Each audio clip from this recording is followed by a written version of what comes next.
ये घटना है एक रेलवे स्टेशन की और सुनसान है, ज्यादातर भीड़ नहीं है वहां पे। एक बेंच है, उस पर एक महिला बैठी हुई है। एक व्यक्ति, एक पुरुष आता है और कहता है कैन आई सीट हियर। वो ऊपर देखती है और कहती है नो।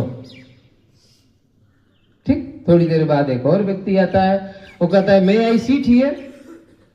वो कहती है यस। हो सकता है आप दोनों में डिफरेंस समझ रहे हो। भाषा नवोदय विद्यालय एक नया अवसर देता है हमारे जीवन में, आपके जीवन में खास तौर से। तीन भाषा का ज्ञान होने का अवसर मिलता है। एक तो हमारी मातृभाषा हिंदी है, इसके अलावा और भी हम जिस लोकल क्षेत्रीय डायलेक्ट से आते हैं वहां की हमारी भोजपुरी से लेकर के तमाम सारी थारू और अन्य सारी मातृभाषाएं हमारी हैं। दूसरी हिंदी है, फिर आपको इंग्लिश मिलती है इंटरनेशनल लैंग्वेज, फिर हिंदी मिलती है।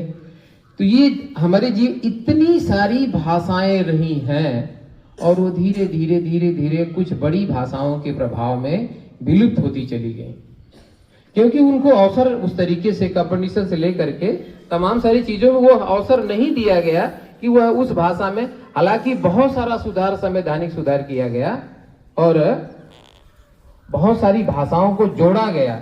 यूपीएससी से लेकर के तमाम एग्जाम में उन सारी भाषाओं में लगभग 22 और भी, हम तो 22 तक जान पाए थे, और भी भाषाएं संविधान में जोड़ी गई। तो यूपीएससी से लेकर के तमाम सारी ऐसे एग्जाम है जिसमें बहुत सारी भाषाओं में परीक्षाएं होती हैं।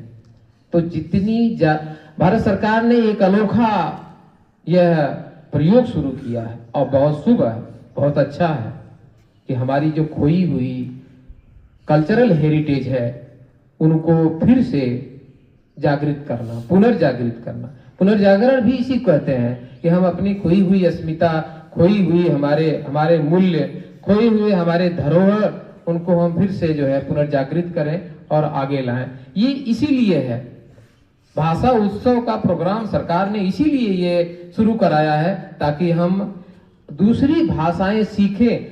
हम जैसे हिंदी जानते हैं, उर्दू जानते हैं, इंग्लिश जानते हैं, उस भाषा में भी हम कुछ अनुवाद करें, स्टोरी राइटिंग करें, जिससे कि थोड़ी दूसरी भाषाओं की भी जानकारी हो सके।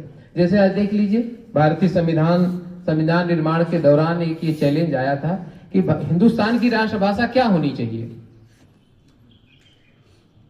आज भी बहुत सारी राजनीति इस पर है, क्या होनी चाहिए, हिंदी होनी चाहिए।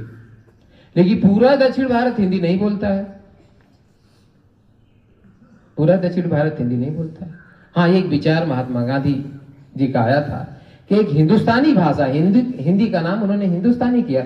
हमारी हिंदी भाषा में लगभग सारी भाषाओं का संगम है, उर्दू, फारसी, अरबी, पुर्तगीज, फारसी। तो ये एक ऐसी भाषा विकसित हो चुकी है, हम बोलते हैं उसमें अनेक भाषाओं के शब्दों का इस्तेमाल करते हैं और वो ज्यादा समृद्ध लगती है। हम जैसे कहते हैं भाई साहब आइए, आपका स्वागत है, और फिर एक दूसरा व्यक्ति कहता है आइए, आपका इस्तेकबाल करते हैं।